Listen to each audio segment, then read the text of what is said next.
Bonjour tout le monde, nous avons mis en place un nouveau format, plus court, plus clair et plus percutant.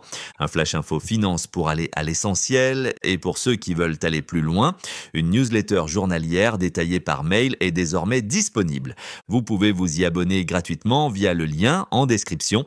Allez, sans plus tarder, place à notre journal Flash du jour présenté par Awa et moi-même. Bonsoir à tous et bienvenue dans G-Finance UEMOA Markets, votre rendez-vous quotidien pour décrypter les marchés du monde à la BRVM. Je suis Awa. Bonsoir Awa et bonsoir à nos auditeurs. Je suis Ahmet. Au menu ce soir, une journée de record à Wall Street et des projets ambitieux en Afrique. Commençons par Wall Street. Lundi, nouveau record pour le Dow Jones, sa 13e clôture record de l'année, plus 1% à 47 207 points. Le S&P 500 n'est pas en reste, plus 0,8% à 6 792 points.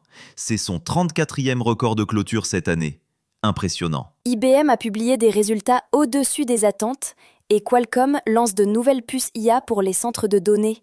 Le secteur tech est en ébullition. Attention quand même Awa. Cette semaine, on attend les résultats des Mag 7. Meta, Amazon, Apple, Alphabet, Microsoft. Certains s'inquiètent d'une bulle IA. Et mercredi 29 octobre, décision de la Réserve fédérale. Les marchés anticipent un nouvel assouplissement en fin d'année.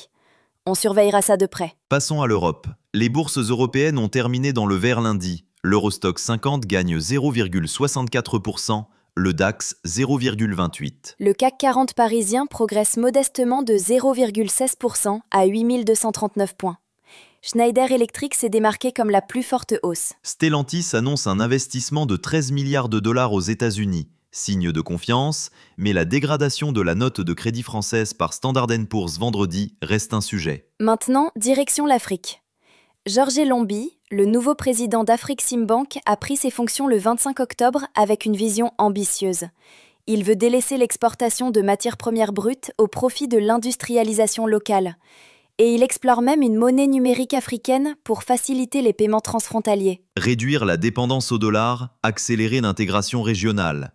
L'ambition est là, reste à voir la mise en œuvre concrète. Côté énergie, Aliko Dangote frappe fort. Il veut lever 5 milliards de dollars pour doubler la capacité de sa raffinerie géante de Lagos. Son objectif ? En faire la plus grande raffinerie au monde et renforcer l'autosuffisance énergétique de l'Afrique. Un projet colossal qui pourrait transformer le paysage pétrolier mondial. Dans la zone UEMOA, le Togo a mobilisé 27,5 milliards de francs CFA sur le marché régional. Son inflation a chuté à 0,8% en septembre. En Côte d'Ivoire, WaveCE obtient le statut de banque classique, une étape clé pour la fintech ivoirienne. Et la BRVM a bien démarré la semaine. La BCEAO a publié ses cours officiels. L'euro à 655,957 francs CFA, le dollar US entre 560 et 568 francs CFA. Parlons maintenant de la BRVM. Lundi 27 octobre, le marché affiche une légère progression. La capitalisation boursière progresse de 0,66%. Elle atteint 13 170 milliards de francs CFA. Sur 45 titres transigés, 24 valeurs en hausse, 15 en baisse, 6 stables. Les indices sont dans le vert. Le BRVM Composite gagne 0,65%.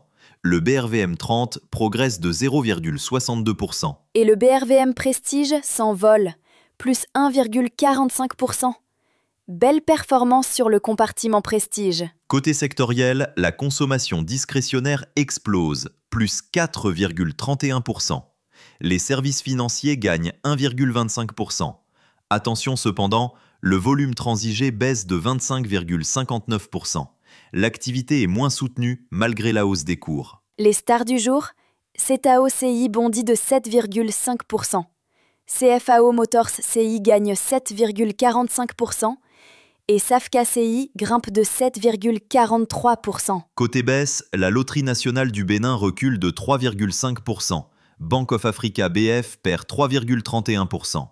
Sur le marché obligataire, l'activité est faible. La capitalisation atteint 10 908 milliards de francs CFA, en légère baisse de 0,05%. Voilà pour cette édition de G-Finance UEMOA Markets.